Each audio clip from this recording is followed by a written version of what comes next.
ஆண்டவரும் அருமை ரட்சகருமாக இருக்கிற இயேசு கிறிஸ்துவின் நாமத்தில் உங்கள் யாவருக்கும் அன்பின் வாழ்த்துக்களையும் ஸ்தோத்திரங்களை எடுக்கிற இந்த புதிய வருஷத்தில் உங்களை காண்பதில் மிகுந்த சந்தோஷமாக இருக்கிறேன். ஆண்டவர் கடந்த 2025 வருஷம் முழுதுமாய் பாதுகாத்து இன்றைக்கு இந்த 2026 வருஷத்தில் இந்த நாளிலுமாய் தேவ கிருபையில் நம்ம வாழ்வதற்கு ஆண்டவர் பாராட்டியிருக்கிற கிருபைகளுக்காக இரக்கங்களுக்காய் ஆண்டவருக்கு உள்ளத்தின் ஆழத்திலிருந்து நான் நன்றிகளை தெரிவிக்கிறேன்.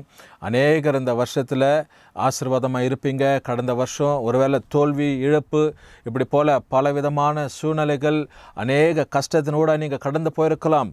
இன்றைக்கு அடிமை இந்த கால நேரத்தில் உங்களை வாழ்த்தி சொல்லுகிறேன். 2026 வருஷம் ஒரு ஆசீர்வாதமான வருஷமாக உங்கள் வாழ்க்கையில் காணுவதற்கு ஆண்டவராகிய தேவன் கிருபை பாராட்டுகிறவராக இருக்கிறார். இன்றைக்கு ஒரு வசனத்தை பார்த்து உங்களுக்காக நான் செபிக்க நான் யோசிக்கிறேன். ஆகினால இங்கே சொல்லப்படுகிறது, யோசுவாவின் புத்தகம் 3ஆம் அதிகாரம் 7வது வசனத்தில் அழகாய் ஒரு வார்த்தை எப்படியா நம்ம வாசிக்கிறோம். அவர்கள் கண்களுக்கு முன்பாக உன்னை மேன்மைப்படுத்துவேன் அப்படின்னு சொல்லி ஆண்டுடைய வசனத்தில் நம்ம வாசிக்கிறோம். பிரியமான தேவஜனமே, இந்த காலை நேரத்தில் இந்த வசனத்தை கவனித்து கொண்டிருக்கிற உங்கள் வாழ்க்கையில் ஆண்டவர் ஒரு மேன்மையை வச்சிருக்கிறார்.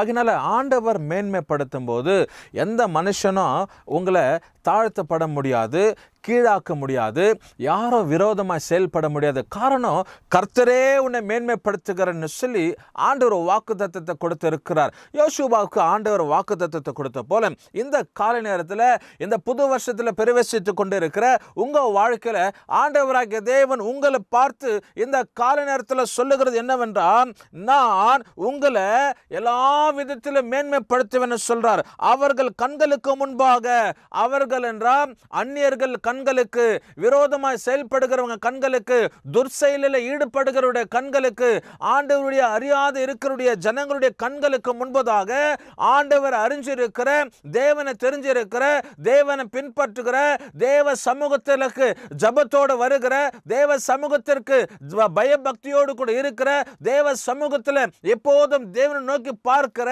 உன்னை கர்த்தர் மேன்மைப்படுத்துவார்னு சொல்லி என்னுடைய ஆண்டவருடைய வசனத்தில் நம்ம வாசிக்கிறோம். ஆகினால எனக்கு கருமையான தேவச்சனமே, இந்த கால நேரத்தில் இந்த வசனத்தை கவனித்துக் கொண்டிருக்கிற உங்க வாழ்க்கையில ஒருவேளை இந்த புது வருஷத்துல நம்ம பிரவேசிக்கிறோம். ஐயோ, இந்த வருஷம் எப்படி இருக்குமோ, கடந்த வருஷத்துல பயங்கரமான சூழ்நிலை போனேன்னு, அநேக இழப்பு என் வாழ்க்கையில வந்துச்சு, தோல்விக்கு மேல தோல்வியை சந்தித்தேன், கடன்காரன் அப்படியே வந்து நெருக்கணும், அநேக விதத்தில் நான் வியாதிக்குள்ள கடந்து போனேன், பெரிய பாதிப்பு, இதோ நான் எதிர்பாராத காரியமெல்லாம் என் வாழ்க்கையில நடந்துச்சு. ஆனாலும் இந்த 2026 வருஷத்துல நான் பிரவேசிக்கிறேன், இந்த வருஷம் எப்படி இருக்குமோன்னு சொல்லி யோசிக்கிற, கலங்குகிற நீ யாரா இருக்கட்டும், ஆண்டவராகிய தேவன் இந்த காலை நேரத்தில் உன்னை பார்த்து சொல்லுகிற ஒரு வார்த்தை என்னவென்றால், ஆண்டவர் உன்னை மேன்மைப்படுத்துவார்னு சொல்லி.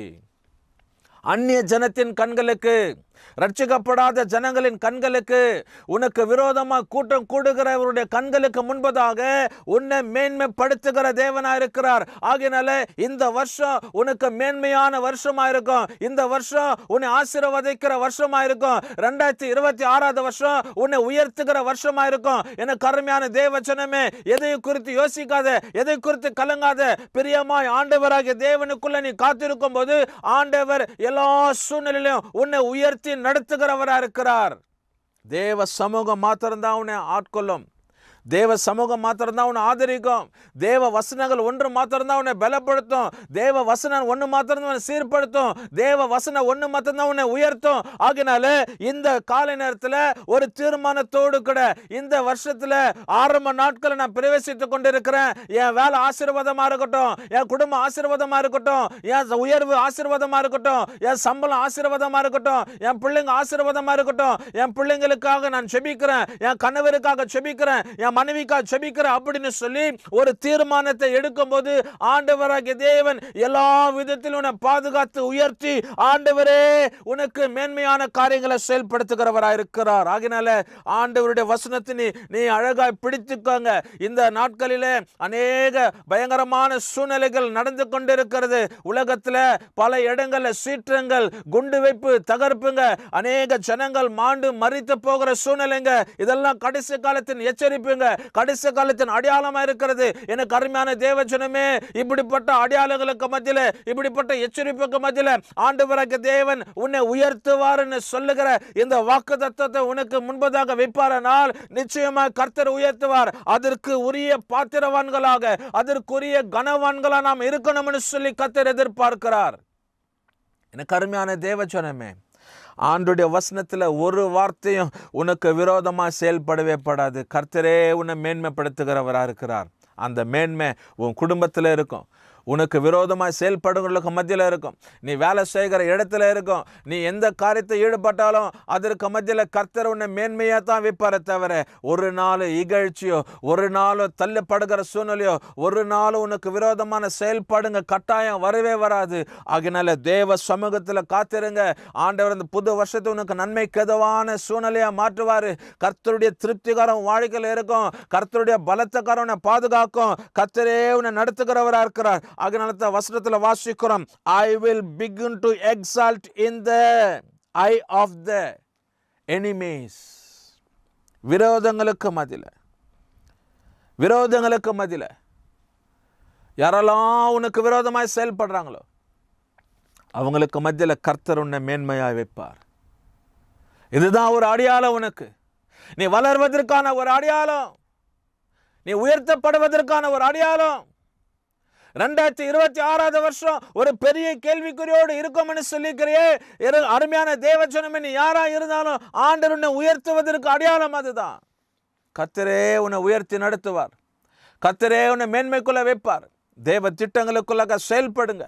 உங்கள் பிள்ளைங்களுக்காக, குடும்பத்திற்காக, உங்கள் திருசபைக்காக, உங்கள் ஊழியர்களுக்காக, மற்ற காரியங்களுக்காக தேவ சமூகத்தில் நீ மன்றாடு, கதறு, அழுவு, ஆண்டவர் நோக்கி நீ ஜெபம் பண்ணு. கர்த்தர் உன்னுடைய வாழ்க்கையை மேன்மைப்படுத்துகிறவராக இருக்கிறார். மனுஷன் மேன்மைப்படுத்தவே முடியாது. No man or woman can exalt you, but the Lord will definitely exalt 100%. 100% ஆண்டவராகிய தேவன் உன்னை உயர்த்தி உன்னை அழுக பார்க்கிறவராக இருக்கிறார். ஆகையால் இந்த காலை நேரத்தில் இந்த நல்ல தேவ சமூகத்தில் ஒப்பு கொடுங்க. கஷ்டம் வரும் தான், நெருக்கடி வரும் தான், போராட்டம் வரும் தான், இழப்பு வரும் தான், இதற்கு மத்தியில் தேவனை தேடி வரும்போது ஆண்டவர் மேன்மை தருகிற தேவனாக இருக்கிறார். உலக பழமொழியை சொல்லலாம், கஷ்டப்படாமல் எதுவும் நடக்காதுன்னு சொல்லி. அப்படி போல உயர்வு வருவதற்கு பல தாமதங்கள், தடைகளாக இருந்தாலும், பல போராட்டத்தின் எதிர்ப்புக்கு மத்தியில் ஆண்டவராகிய தேவனை உயர்த்தி நடத்துகிறவராக இருக்கிறார். 2026 வருஷம் உங்கள் வாழ்க்கையில் கர்த்தர் எல்லா கண்களுக்கு முன்பதாக, அந்நிய கண்களுக்கு முன்பதாக ஆண்டவர் உங்களை உயர்த்தி நடத்துவார். கர்த்தர் உங்களை ஆசீர்வதிப்பார். ஜெபம் பண்ணுவோமா? நல்ல ஆண்டவரே துதிக்கிறோம். இந்த காலை நேரத்துக்கு நன்றி. இயேசுவோடு பேசும் நிகழ்ச்சியில் ஆண்டவரே இந்த வசனத்தை கவனித்து கொண்டிருக்கிற உங்களுடைய பிள்ளைங்க வாழ்க்கையில் 2026 வருஷம் ஒரு மேன்மையான வருஷமாய் காண அடிமை மனமாற வாழ்த்தி ஆசீர்வதிக்கிறேன். இயேசு கிறிஸ்து நாமத்தில் ஜெபிக்கிற நல்ல பிதாவே, ஆமென். கர்த்தர் உங்களை ஆசீர்வதிப்பார்.